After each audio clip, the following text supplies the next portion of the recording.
héros de Noël. Vous avez vu sur le flyer, c'est cette thématique qu'on va aborder ensemble. Donc ce dimanche, le dimanche 9, dimanche 16 et dimanche 23. Aujourd'hui, le titre est un héros annoncé. Dimanche prochain, on nous parlera d'un héros pourchassé. Il y aura aussi un héros adoré.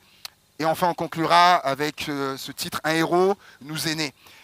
Et je me suis posé la question, et si on devait faire un sondage, si on allait dans la rue et faire un sondage, demander aux gens, comme ça m'a posé la question, pour vous, Noël, s'il y a un héros, s'il y a un héros à Noël, pour vous, c'est qui? S'il y a un héros à Noël, c'est sûr, hein, c'est sûr, qu'on soit adulte, pas ou enfant, même chez les adultes, c'est sûr que le bonhomme habillé en rouge, à la longue barbe blanche, ressortirait. C'est sûr.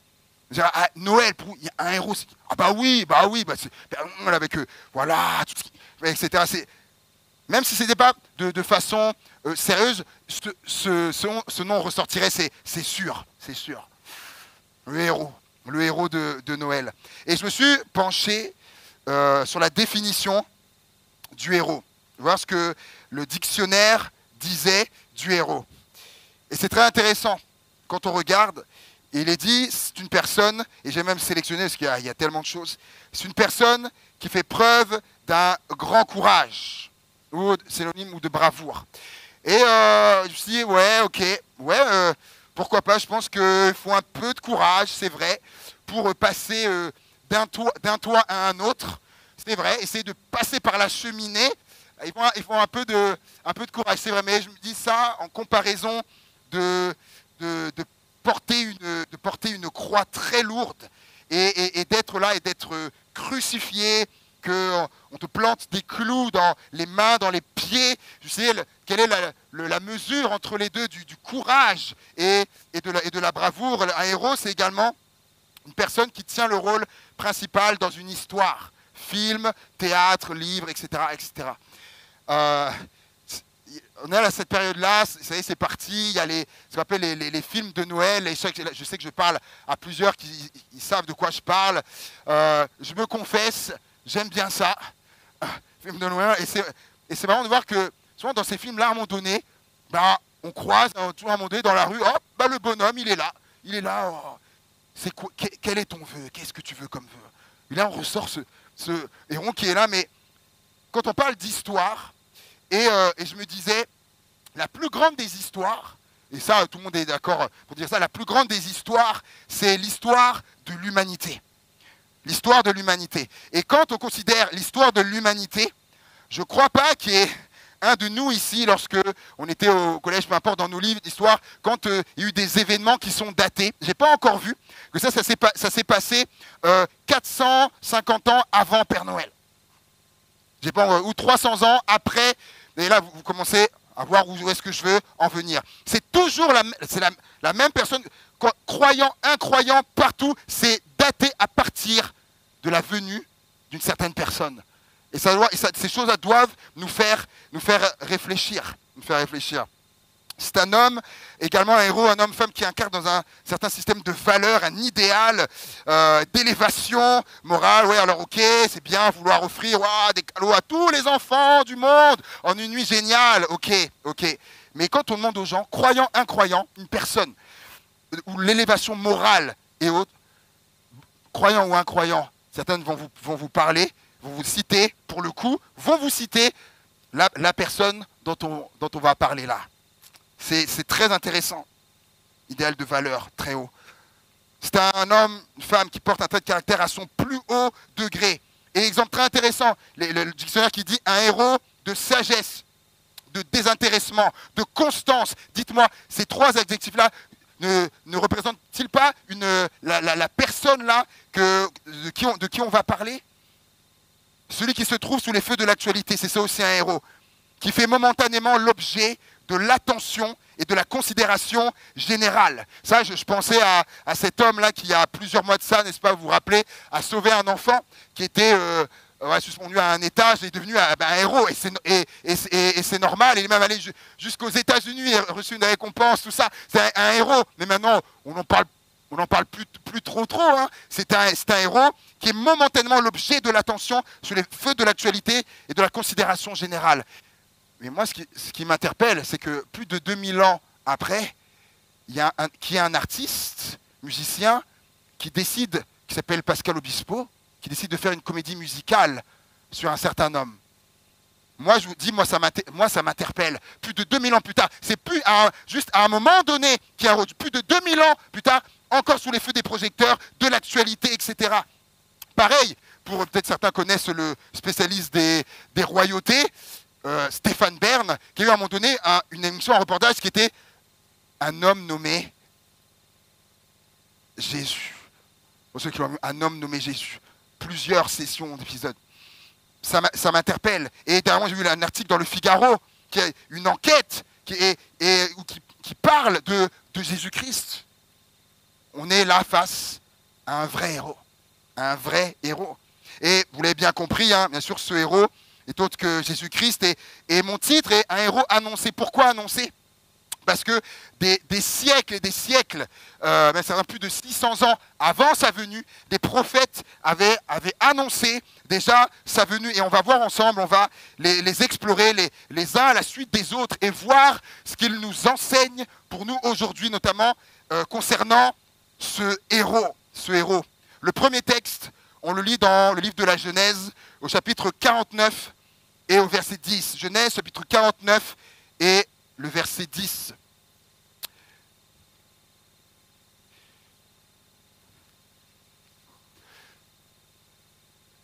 Le sceptre ne s'éloignera point de Juda, ni le bâton souverain d'entre ses pieds, jusqu'à ce que vienne le Shilo et que les peuples lui obéissent. Genèse chapitre 49, verset 10, je vais le relire. Le sceptre ne s'éloignera point de Juda, ni le bâton souverain d'entre ses pieds, jusqu'à ce que vienne le Shilo et que les peuples lui obéissent. Il faut comprendre le contexte, à quel moment cette phrase a-t-elle été prononcée. C'est ce qu'on appelle les bénédictions prophétiques de Jacob. Lorsque Jacob est sur le point de mourir, il est vieux, et il sait qu'il va bientôt mourir, et comme ça se passait à l'époque, il réunit ses fils qui sont là, ses 12 fils sont là autour de lui, et il va prononcer sur chacun d'entre eux des prophéties. Dieu va lui donner de voir ce qu'il en sera pour chacun de ses fils. Alors, il commence par Ruben, l'aîné, Siméon, Lévi, et il arrive à Juda. Et lorsqu'il arrive à Juda, il lui dit prophétiquement, il lui dit ça, de toi Juda viendra celui qu'on appelle le Shilo. Il dit de toi viendra le Shilo à qui les peuples obéiront. Et ça nous apprend pas plus si on s'arrête à ce moment-là, le Shilo. Mais quand on voit la définition du Shilo, Shilo veut dire le lieu de repos. Le lieu là où on trouve le repos. Et moi, je suis saisi quand je vois que dans Matthieu, chapitre 11, verset 28, Jésus dit, « Venez à moi, vous tous qui êtes fatigués et chargés, je vous donnerai du repos. Prenez mon joug sur vous, car il est doux et léger, et vous trouverez du repos pour vos âmes. » Donc des siècles avant, Jacob dit à Judas, de toi viendra le Shilo, celui vers qui on trouve le repos. Celui vers qui tu pourras trouver le repos, si c'est ton cas et que tu ne l'as pas, le repos de ton âme, comme a dit, peut-être ton âme qui est tourmentée, qui est agitée, qui est angoissée. Eh bien, il y a un héros qui est là, le Shilo, et qui peut te donner le repos. Le deuxième texte, c'est dans le livre des Nombres, au chapitre 24 et au verset 17. Nombres, chapitre 24, verset 17. Là, il est question du prophète Balaam. Et le prophète Balaam, pareil, Dieu va lui donner de voir. Des siècles avant, il va dire ceci, Nombre 24, verset 17, je le vois, mais non maintenant, mais non de près. Un astre sort de Jacob, un sceptre s'élève d'Israël. Amen. Jacob, lui, va parler de celui qui viendrait comme le Shilo. Et Balaam, lui, a vu un astre. Et j'étais donc regarder la définition. Un astre, corps céleste. Retenez bien ce mot, corps céleste. lumineux par lui-même. Et on l'a chanté, la lumière. Ou empruntant sa clarté à un autre corps. Il s'agit en fait de tout objet naturel, céleste, ça revient deux fois, visible. Donc il y a là une référence à une caractéristique qu'aurait celui qui viendrait, celui qui était annoncé, de ce héros. Ce héros serait de nature céleste.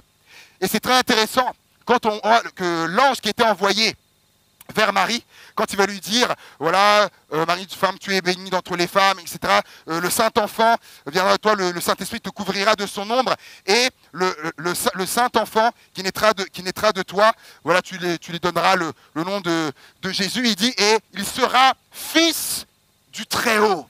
Le Fils du Très-Haut. Il y avait cette nature céleste qui était là révélée, comme elle avait été annoncée.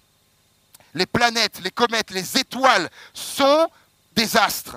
Et c'est vraiment intéressant de voir que le mot astre qu'utilise Balaam, le mot astre et étoile dans l'hébreu, c'est le même mot. C'est le même mot, les mêmes synonymes, sont synonymes, astre et étoile. Et regardez ce que Jésus dit de lui-même, hein, dans Apocalypse chapitre 22 et verset 16. Apocalypse chapitre 22, verset 16.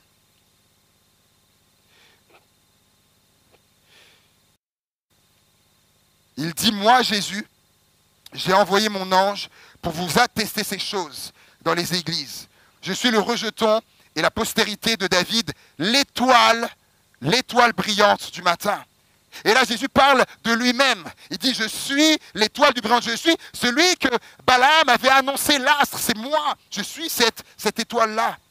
Et l'astre que Jacob a annoncé est en rapport étroit aussi avec l'étoile qu'ont vu les mages qui étaient là et qui cherchaient pour aller adorer le roi qui venait de naître. Matthieu chapitre 2, des mages d'Orient arrivèrent à Jérusalem et dirent, où est le roi des Juifs qui vient de naître? Car nous avons vu son étoile en Orient et nous sommes venus pour l'adorer. Tout converge, tout vient à l'accomplissement. Les prophètes annoncent et dans le Nouveau Testament, l'accomplissement est là. Et vous allez voir, on est loin d'avoir fini. Tous les textes qui sont là, Ésaïe chapitre 7, verset 14. Ésaïe chapitre 7, verset 14. C'est pourquoi le Seigneur lui-même vous donnera un signe. Voici la jeune fille, ou vierge, aussi selon la traduction, deviendra enceinte. Elle enfantera un fils et elle lui donnera le nom d'Emmanuel. Emmanuel qui veut dire Dieu avec nous. Dieu avec nous. 600 ans avant Ésaïe, et à cette révélation que la jeune fille vierge deviendra enceinte, elle enfantera un fils, et elle lui donnera le nom d'Emmanuel, qui veut dire Dieu avec nous. Et là, il y a là une différence majeure entre les héros, par exemple, de l'Antiquité, ceux qui ont appris un peu sur l'Antiquité, la mythologie, tout ça, notamment un des héros, quand les Grecs appelaient les héros dans la mythologie, c'était notamment des hommes qui étaient mi-dieu, mi-homme, comme l'un des plus grands pour Hercule, avec des films qui ont été faits, les 12 travaux d'Hercule, etc., qui est des mi-homme, mi-dieu. C'est la mythologie, hein, bien sûr. Mais c'est fou parce que là, le texte dit qu'il sera Emmanuel, il sera Dieu avec nous. Donc là, et eux parlant de héros, déjà mi-homme, mi-dieu, mais c'est encore plus fort. Il dit, il sera Dieu, ce sera Dieu avec nous. Donc il est clairement question d'un héros. Et Jean chapitre 1er le dit, là, au commencement était la parole était auprès de Dieu, et la parole était Dieu. Paul dit aux Philippiens chapitre 2 qu'il n'a pas regardé à ce qu'il était l'égal de Dieu, mais il a tout quitté pour venir. Donc c'est très clair, Ésaïe chapitre 9, le 4e texte.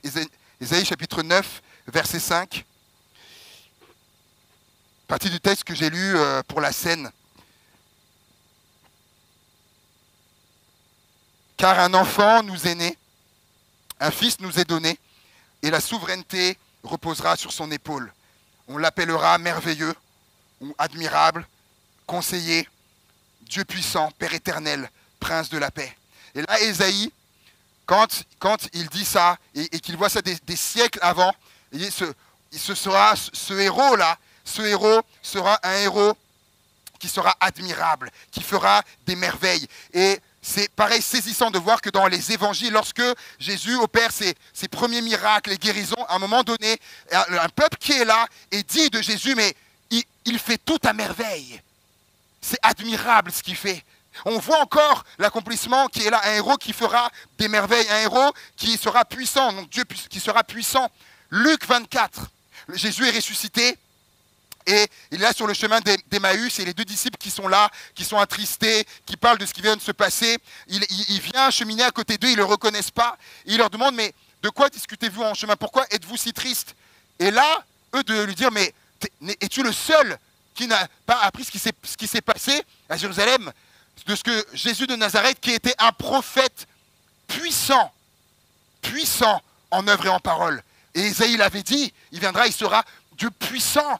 Et donc, tout se confirme également. Il sera Père éternel, un héros, image du Père. Et Jésus lui-même a dit, moi et le Père, nous sommes un.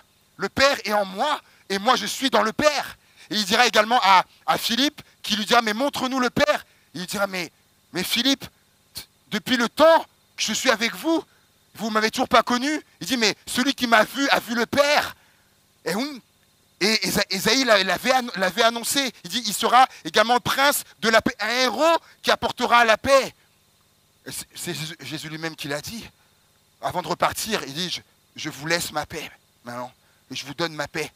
Il dit, non pas comme le monde donne, non, c'est la vraie paix. Cinquième texte. Puis, Ésaïe chapitre 11, verset 1er. Ésaïe chapitre 11, verset 1er.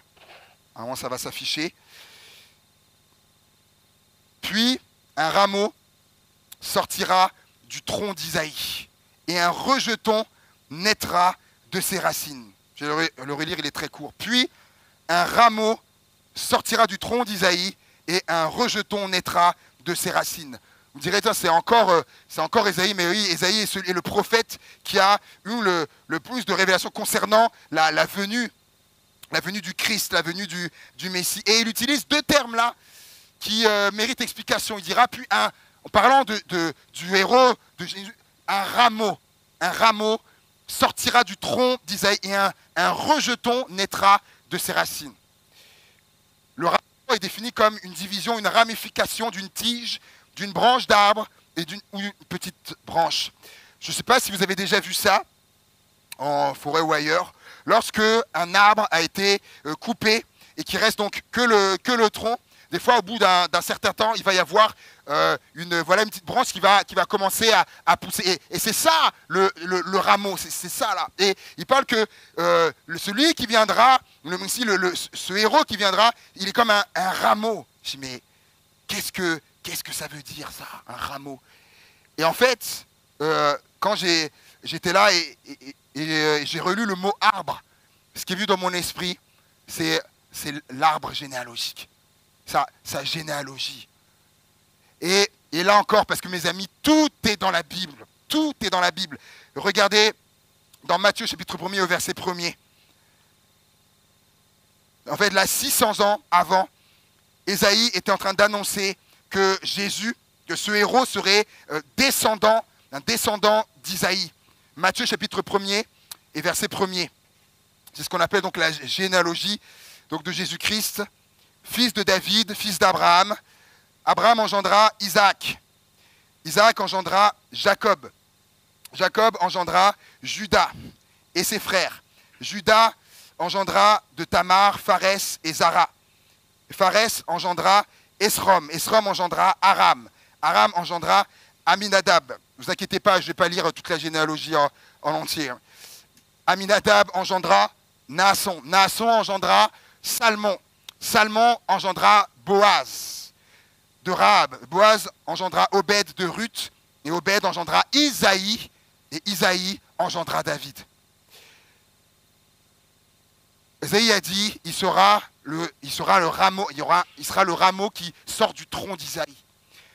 Isaïe est noté là, mais je vous pose la question. D'abord, je me la suis demandé à moi-même, mais pourquoi un rameau qui sortira du tronc d'Isaïe?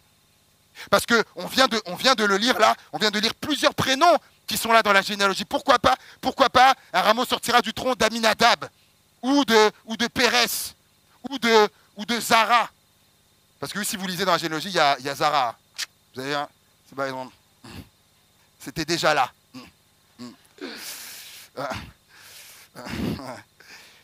Pourquoi pas d'un autre? Il sortira du tronc d'Isaïe. Je vous pose la question. Quand on lit la généalogie, qui vient après Isaïe? David. Et la réponse, elle est là.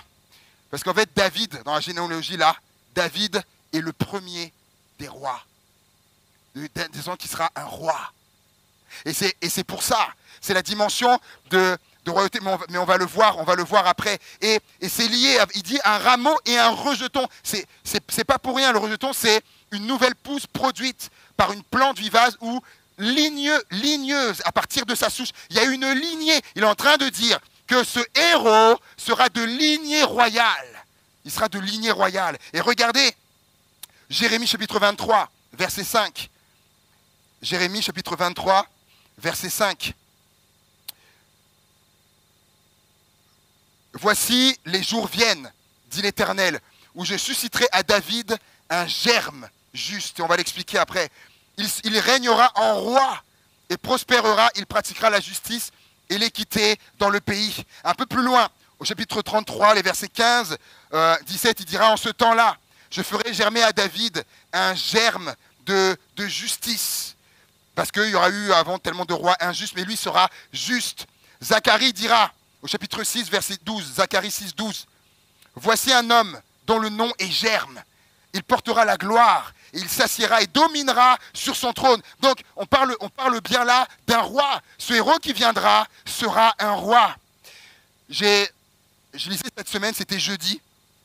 En ce moment, je suis en train de lire ce qui se passe au moment du procès de Jésus. Et lorsqu'il est face à Pilate, il va lui dire, mais mon royaume n'est pas d'ici, n'est pas d'ici là.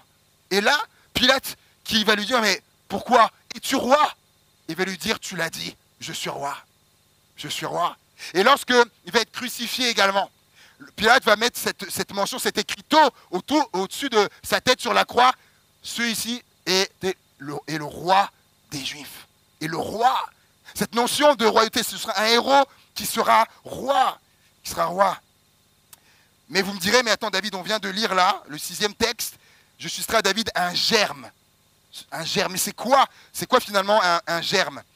Eh bien, en botanique, un germe est un embryon de plante contenu dans une graine. Un embryon de plante contenu dans une graine. Ça va me dire, mais c'est quoi le rapport avec Jésus, avec le héros, sa venue, qu'il était. C'est quoi le rapport? Eh bien, en fait, on l'a quand on lit le 7e texte, donc dans Michée, c'est un texte également incontournable, quand on parle de l'annonce de Jésus, Michée chapitre 5, verset 1er.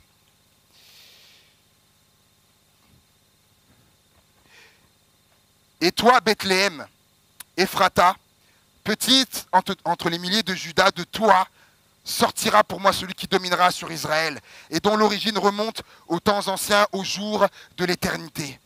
Michée chapitre 5, verset 1er. Pareil, Michée, des siècles avant, a cette révélation et annonce prophétiquement que le Messie, que le héros, il annonce que ce héros naîtra à Bethléem. Et quand vous lisez les textes, on le sait, il est né à Bethléem, dans cette étable, avec tout ce qui s'est passé avant. Je ne vais pas trop en dire parce que dans les prochains dimanches, il y aura des messages autour de ces événements-là. Et en fait, lorsque on considère ce bébé qui est né là, ça m'a rappelé ça en venant ce matin. Je voyais, il y a le marché de Noël, les chalets, puis il y a un endroit où il y a une scène derrière une vitre avec la nativité. Et je revois, ça, il y a Marie-Joseph, il y a le bébé. Et en fait, le bébé qui est là, qui vient de naître, Jésus là, on ne peut pas distinguer un héros, mais il y a à l'intérieur de lui, il y a comme l'embryon d'un héros qui est là. Ce que j'oublie pas, le germe, il dit un germe viendra. C'est l'embryon à l'intérieur d'une graine qui donnera une plante. Et en fait, le bébé qui est là est comme la graine. Et à l'intérieur, le germe est là, et il y a l'embryon d'un héros qui est là.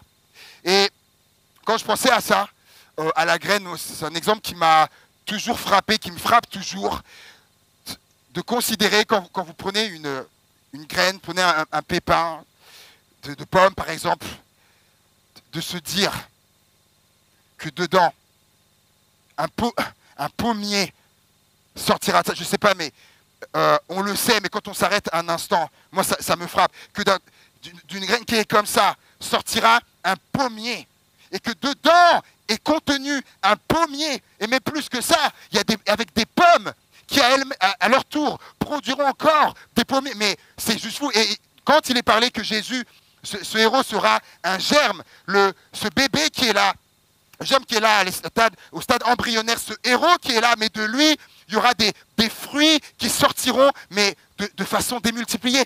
Je vais faire un sondage là, de lever la main, les personnes qui se considèrent comme étant sauvées, qui ont été sauvées par Jésus-Christ, juste de lever la main, qui disent, moi, je suis sauvé, mais regardez, et ça c'est le fruit, ça, du héros qui était contenu dedans, sans parler de toute l'histoire, les millions et les millions de personnes qui ont été sauvées.